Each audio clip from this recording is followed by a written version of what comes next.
자, 트럼프 탄핵 리스크, 정치 불확실성 커지나 자, 탄핵 관련된 얘기부터 출발을 해야 될 것 같습니다. 자, 우리 코스피가 2090, 어제 2100선까지 잘 이렇게 왔었는데 또 이제 트럼프 대통령 탄핵 얘기가 나오면서 오늘 바로 미끄러져 버렸어요. 자, 뉴욕 증시도 빠졌었고 그 영향을 우리 한국 증시가 오늘 그대로 받았다라고 보면 되는데 자, 아무튼 또 이 정치적인 불확실성이 생기면 이 시장의 자금이 안전자산 쪽으로 쏠리면서 달러가 좀 강해지고 이러면 또 외국인들이 들어오지 못하거나 또 일부 좀 팔면서 시장을 누를 수밖에 없는 여건인 같은데 자, 어쨌든 트럼프의 탄핵 종국 이것이 더 격화된다면 시장의 좀 충격은 불가피할 것 같고요. 뚜껑 열어보니까 탄핵은 힘들 것 같다라는 분위기면 또 금방 또 올라오기는 할 것 같은데 자, 어떻게 흘러갈지 우리 두 분 파트너와 얘기 좀 나눠보도록 하겠습니다. 일단 오늘 탄핵 얘기가 왜 나온 건가요? 일단 계속 진행은 됐었어요. 그런데 네. 갑자기 이제 그 민주당 쪽에서 발표를 하면서 이게 진행이 됐었는데 제가 보기에는 이게 이제 증시의 불확실성은 좀 확대될 수 있겠어요. 네. 그렇지만 이게 탄핵으로 이어질 가능성은 좀 낮아 보여요. 왜냐하면 탄핵으로 이어질 가능성이 낮다. 일단은 몇 가지 이슈가 있어요. 그 내부 고발자가 이제 정치 편향적인 성격이 좀 있다 이런 이야기죠. 그러니까 네. 트럼프 반대하는 뭐 해리슨이나 아니면은 조 바이든이나 뭐 이런 사람들, 샌더스 이런 사람들 중에 한 사람 이 사람이 좀 지지를 하는 것 같아요. 네. 그리고 이 사람이 실제로 보면 이 내부 정보에 접근할 수 없는 그런 사람인데 이제 이걸 접근했다. 그래서 뭔가 모론적인 좀 그런 이야기가 있는 것 같고. 그다음에 이게 실제로 이제 가능성이 좀 희박하다는 거죠. 왜냐하면 하원은 민주당이 많이 장악을 하지만 그렇죠. 상원은 또 이쪽 공화당이 장악을 하기 때문에 이게 뭐 개진은 될 수 있겠어요. 그렇지만 이게 현실적으로 보면 탄핵까지는 불가능하다. 먼저 저는 이렇게 보고 있습니다. 자, 일단 뭐 단기 불확실한 요인은 맞지만 네네. 탄핵까지는 가진 않을 것 같다. 뭐 현실적으로 사실 지금 뭐 하원에서야 뭐 탄핵안이 통과될 수 있겠지만 상원은 어쨌든 3분의 2가 찬성을 해야 되는데 그렇죠. 지금 공화당 의원이 53명인가 그러니까 현실적으로 좀 불가능하긴 할 것 같다는 생각이 드는데 네네.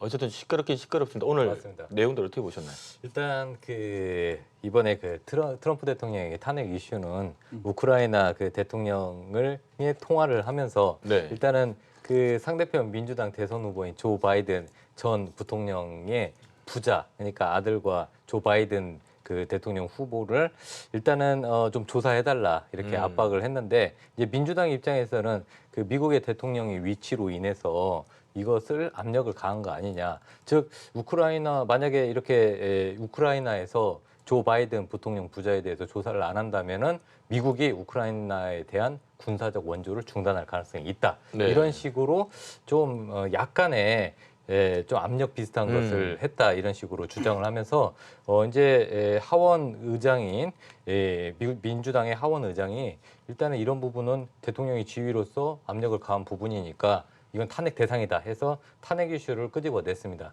근데 이제 아까 송관종 파트너님이 잘 말씀을 하셨는데 일단 상원에서의 그 탄핵 통과 가능성은 상원은 절대 될 수가 없습니다. 왜 그러냐면은 뭐 아시다시피 67석 정도를 확보를 해야 되는데 지금 민주당이 갖고 있는 상원의 의석수는 47석 정도밖에 안 됩니다. 거기에다가 두 번째는 이제 이거는 미국 내 정치적인 문제로 봐야 되지 않나. 즉 예전에 그 클린턴 일단 장관이 그때 이제 이메일 사건이 발생하면서 지금 민주당이 그때 기선을 뺏겼습니다. 뺏기면서 이번에는 오히려 민주당에서 먼저 공격을 하면서 정치적으로 공격을 하면서 기선제압 형식으로 가지 않았나 이렇게 보고 있고요. 그런데 이제 중요한 것은 원래는 지금 이 탄핵 이슈는 단기적인데 만약에 장기적으로 끌었을 경우는 글로벌 증시의 또 하나의 불확실성 요인으로 또 작용할 가능성이 높기 때문에 제가 봤을 때는 일단 단기적으로 끝내게끔 일단 우리는 기도해야 되지 않을까 이렇게 생각이 되고 있습니다. 네, 자, 우리의 주식시장은 불확실한 거를 가장 싫어하죠. 자, 어쨌든 간에 뭐 지금 분위기는 그런 것 같습니다. 단기적으로 불확실한 요인들은 맞긴 맞지만 결국 뭐 탄핵으로 가기는 쉽지는 않을 거다라는 분위기인 것 같고요. 또 심지어는 그런 말도 있더라고요. 보니까 어차피 뭐 트럼프 대통령이 도덕적으로 뭐나 해를 입을 것도 없고 근데 지금 현재 지금 유력 그래도 민주당 대선 후보인 맞습니다. 조 바이든 같은 경우는 야, 이거 뭐 잘하면 약간 도덕적으로 흠집이 생길 수도 있을 것 같다. 오히려 뭐 내년 트럼프 대통령 재선에 더욱더 이거는 좀 더 확실한 재료가 아니냐 뭐 이런 얘기들까지 나오고 하긴 하는데 그 말씀 하시니까 이제 우스갯소리가 생각나는데 네. 아까 이제 자료를 준비하면서 유튜브로 이렇게 잠깐 봤어요. 네. 그랬더니 한 몇 년 전에 저 오바마 대통령이 이제 한 연설이 생각이 나더라고요. 그러니까 사람들이 트럼프를 이렇게 외교에서 문외한이라고 이렇게 이야기하는데 내가 봤을 때는 아니다. 각국 정상들을 이제 대통령 되기 전에 많이 만났지 않냐. 그래서 뭐 미스 브라질 또 미스 뭐디 이런 스웨덴 이런 이야기를 하면서 우스갯소리를 했는데 어쨌든 좀 약간 트러블 메이커긴 해요. 근데 네. 일단 트럼프도 영향을 받겠지만 이게 이제 중장기 돼서 탄핵까지 이어진다면 민주당도 자충수로 둘 것 같아요. 네. 어차피 그때 당시에 좀 약간 아들을 채용할 때는 그때는 미국이 한심을 사기 위해서 그랬었거든요.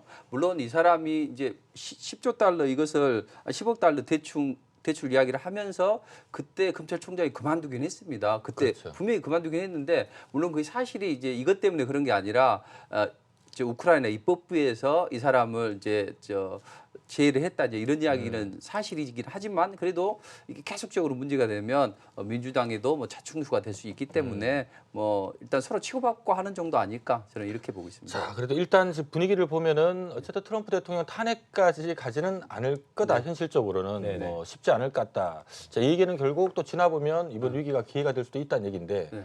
단 이제 문제는 단기적으로 일단 불확실성이 하나 생겼고 맞습니다. 가뜩이나 뭐 미국 정치도 그렇고 우리 정치도 그렇고 최근에 좀 또 때마침 오른 상태다 보니까 조금 올라 있는 상태에서 조금만 불안한 얘기 나오면 또 시장은 이렇게 또 흔들릴 수가 있다 보니까 예, 예.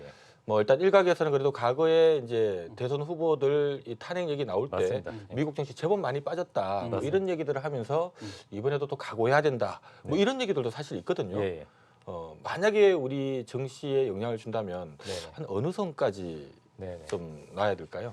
일단은 그 미국도 모두 그 탄핵 얘기가 나올 때 모두가 빠진 건 아닙니다. 특히 닉슨 대통령 때는 탄핵 이슈가 있으면서 미국 정치는 큰 폭의 하락을 했지만 그렇지만 반대로 또 클린턴 대통령 때는 그때도 탄핵 이슈가 있었습니다. 그때는 오히려 미국 정치가 상승을 했었습니다. 그래서 반드시 이 뭐랄까 트럼프 대통령의 탄핵으로 인해서 큰 폭의 미국 정치의 큰 폭의 하락은 있지 않고 단기적인 노이즈로 보고 있습니다. 다만 일단은 지금 현재 미국에서 민주당과 공화당이 계속해서 싸운다면은 예산안 통과 때 이제 예산안 심의나 통과 때 문제가 되고 이로 인해서 이제 앞으로 트럼프 대통령이 이제 인프라 투자를 확대해야 되는데 그 부분에 좀 걸림돌이 될 가능성이 높습니다. 그래서 일단은 저는 민주당과 공화당의 그 정치적인 싸움에서 기선제압 어느 쪽을 기선제압하느냐 이런 부분 때문에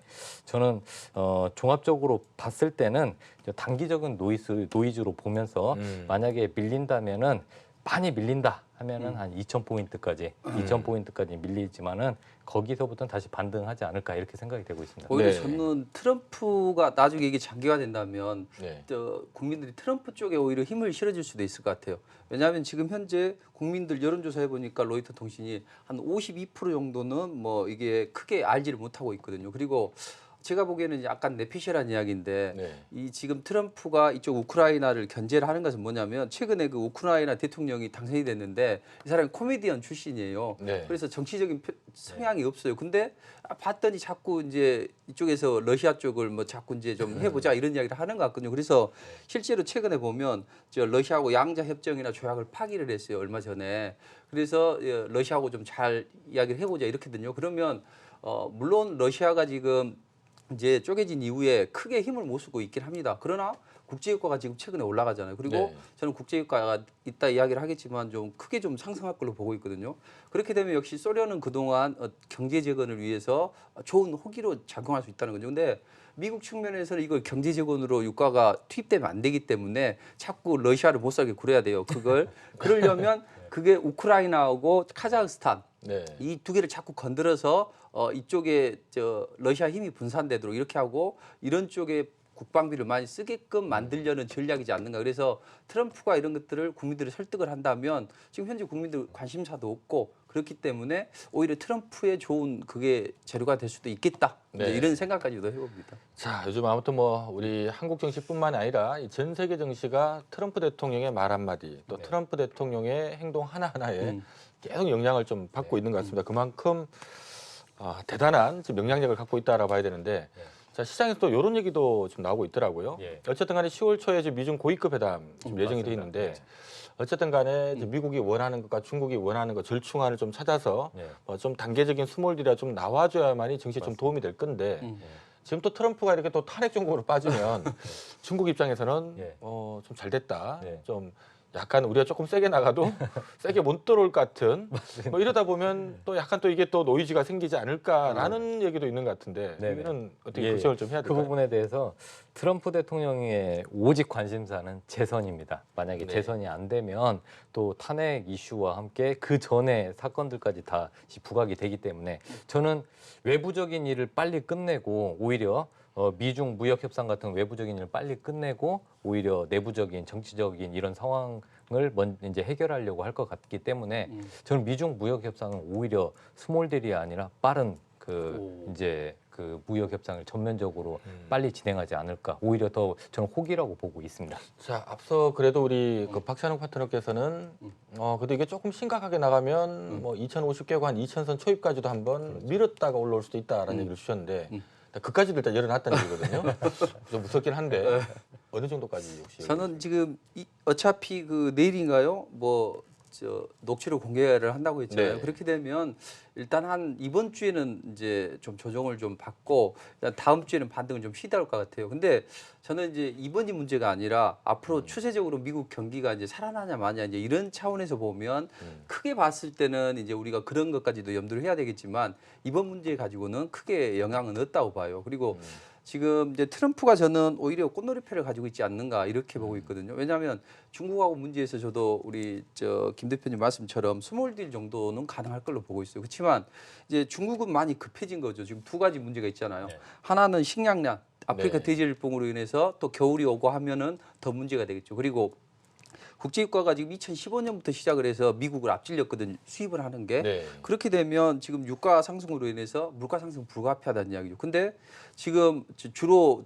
중국에서 빨대를 꽂고 있는 데가 주로 이란이잖아요. 네. 만약 이란이 경제 제재를 가하거나 아니면 뭐 이렇게 군사적인 그런 충돌이 일어나게 된다면 그런 원유 수송 문제도 문제겠거니와 이런 여러 가지 것들 때문에 저는 일단은 뭐 트럼프 쪽이 오히려 훨씬 더 유리한 쪽으로 저는 전개될 수 있겠다 이런 생각도 하거든요. 자, 그러면 하여튼 이번 이 문제 때문에 코스피가 조정이 받는다면 네. 한 2050선 정도까지만 열어놔도 될까요? 아마 그 정도는 충분할 것 같고 저는 바로는 빠지지 않을 것 같아요. 일단 코스피가 일단 삼성전자나 SK하이닉스나 이런 종목들로 방어를 했잖아요. 그러면 얘네들이 지금 이번 3분기를 기점으로 해서 실적 바닥은 쳤다. 그리고 네. 3, 4분기 때 뭐 낸드나 또 디램 이런 가격 재고들도 소진이 잘 되고 하면 어차피 반도체 쪽으로는 외국인이 안 사면 기관이 사잖아요. 그러니까 쌍끌이가 되든지 아니면 누군가 방어를 해주든지 하면서 지수는 방해될 것이다. 네. 대신 이제 종목들이 문제죠. 네, 알겠습니다. 자, 우리 트럼프 대통령이 또 탄핵 이슈 때문에 잘 가던 정시가 뒤로 후퇴를 하고 있습니다만은 일단 말씀하신 내용들을 종합해 보면 실질적으로 또 현실적으로 탄핵되기는 쉽지는 않을 것이다. 결국 단기 불확실한 요인은 많지만 오히려 중기적으로 좀 찬스 될 수 있다라는 얘기와 함께 뭐 조정이 나온다면 오히려 좀 기회로 봐야 되지 않겠느냐라는 말씀을 주신 것 같습니다. 자, 바로 이어서 두 번째 주제 열어보도록 하겠습니다.